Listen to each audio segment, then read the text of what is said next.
Well, from synagogues to Catholic cathedrals, the use of Zoom and Facebook Lives have been a key part in faith-based organizations staying connected. But it also brings challenges. MTN's Phoenix O'Connor reports.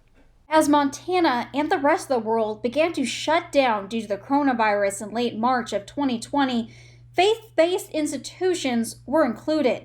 Rabbi Chaim Brook, a native New Yorker who has been living in Montana for more than a decade, lost his uncle to coronavirus and many more, which is why he took quarantine seriously. About 80 colleagues, friends, relatives that died in a span of 2 weeks.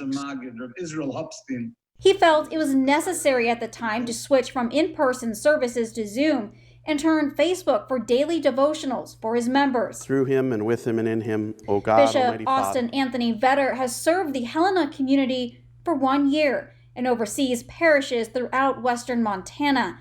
He says it was not easy for all the parishes to make the switch to virtual services.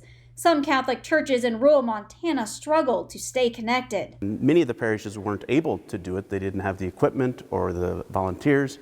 Some just used their phone, but long term that just wasn't enough. And so we tried here at the cathedral and at the diocese to use technology to allow people to log right into us. Another challenge in the minds of faith leaders during the pandemic is mental health of their members. People struggle with isolation on a good day in Montana. Now you literally take away their lifeline by shutting down services. Especially members that are most vulnerable to COVID. Home-ridden or in nursing facilities, this isolation is harder on them than any of us, I think.